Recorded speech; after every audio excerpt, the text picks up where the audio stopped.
artigo 218, né, que é a lei que entrou em vigor da corrupção em empresas privadas, que é de 14 de junho de 23.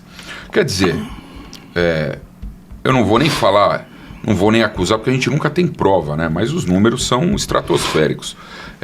As gestões anteriores deixaram o Corinthians com uma dívida de 1,7, estão falando aí, 1,7 bilhão de reais, somando o estádio também, obviamente.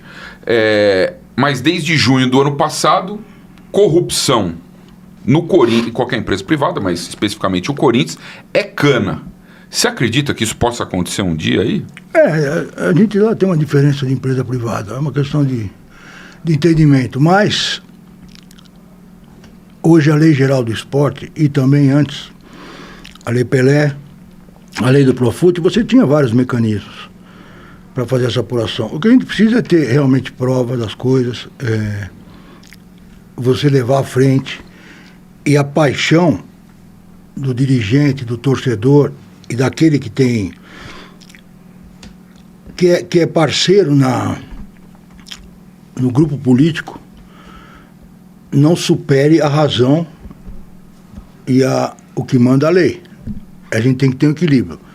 Por exemplo, nós acabamos com uma eleição agora, recente, de presidente do clube e da eleição do Conselho Deliberativo.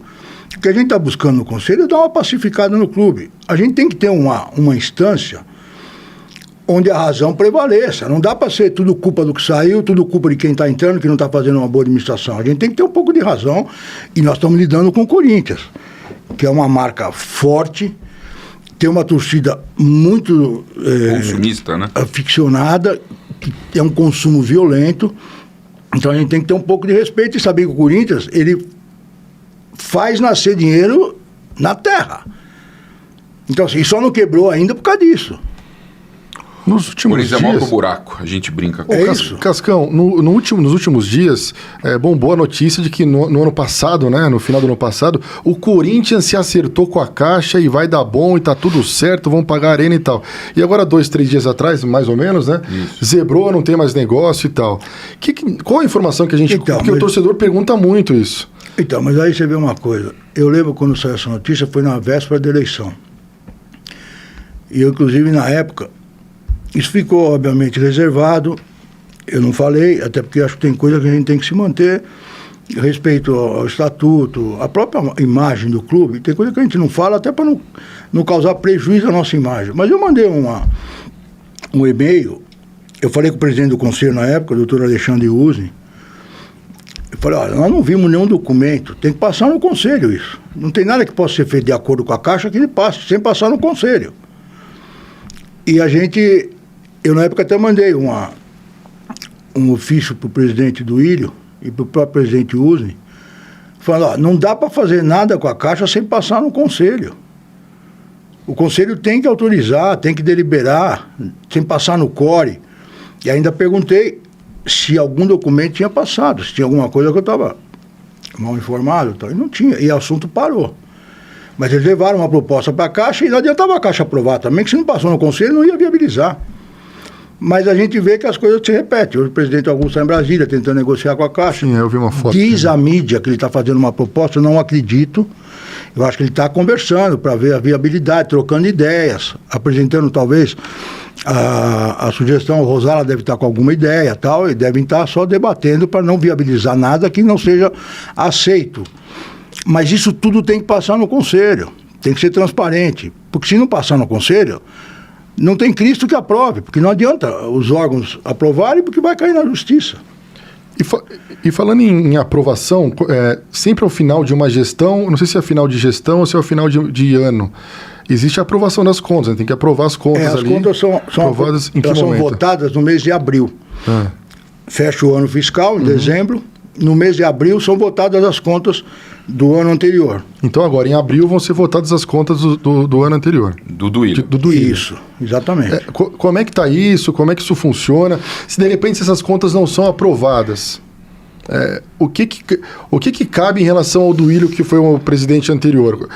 Não sei. Enfim, como é que funciona? Se tem alguma punição? Os caras deixam de ser sócio? Como é que funciona isso aí? Vou esperar você responder essa, turma, que eu vou encaixar outra. Na Lei Geral do Esporte você tem alguns procedimentos, no Estatuto do Clube também. Só como ele já está fora da gestão, alguns procedimentos acabam não atingindo. Se você está na gestão e as contas são rejeitadas, você se afasta e é instaurado o procedimento de impeachment do presidente. Como ele está fora, não tem mais impeachment, mas as consequências civis e criminais podem acontecer. Ele pode até, numa Assembleia Geral, ser expulso da agremiação, ficar inelegível e também impedido de assumir qualquer cargo de confiança ou de designação pública por 10 anos. Isso está tudo previsto na legislação e o clube é obrigado a respeitar essa legislação. O que nós temos que talvez tenha que ser alterado no estatuto é algum tipo de punição que seja mais compatível com o momento onde o presidente ou a gestão anterior já não esteja mais no poder. E também, por uma questão de justiça, nós temos duas situações que não são legais, não são justas no meu entendimento. Por exemplo, nós tivemos uma mudança de lado político na última gestão, na última eleição. Vamos tratar aqui para ficar mais fácil para o nosso telespectador entender, aqueles que nos acompanham pelo YouTube entender. Nós tivemos a assunção de alguém que estava na oposição e a saída de quem estava na situação. Então você vai ter em abril, quem vai prestar contas da gestão anterior é a atual gestão. No meu entendimento, isso não é justo. Porque assim, quem teria que apresentar as contas para ser votado, reprovado ou não, é a gestão antiga. Então assim, eu, deliberadamente, vou chamar o diretor jurídico, o diretor financeiro da gestão antiga, até porque ele está no conselho. E o gerente é o mesmo. Para apresentar as contas, para fazer a manifestação sobre as contas dele, sobre as contas da gestão. Ao mesmo tempo, você tem... O Duílio saiu em dezembro, dia 31. O Augusto assumiu dia 1º. O nosso orçamento para o ano seguinte é votado até o dia 15 de dezembro. Então, quando você tem essa mudança de gestão, tipo de situação para oposição, também é uma coisa injusta, porque assim, quem apresenta o orçamento do ano seguinte é a gestão que está saindo. E quem vai assumir em janeiro pega o orçamento pronto, votado, que ele não teve condição de opinar. Então, às vezes você faz um planejamento na sua cabeça, você ganha uma eleição, planeja tudo que você quer botar no primeiro ano, e o orçamento que é entregue, aprovado pelo Conselho, está completamente desassociado daquilo que você prometeu, se comprometeu, planejou. Então, assim, vai ter que fazer uma revisão. Então, a gente tem que encontrar algum modelo no Estatuto para deixar as coisas de uma forma mais justa estipulada. Vai em cima do que o Fagner Soares Basílio, obrigado, viu, Fagner? Mandou aqui um superchat pra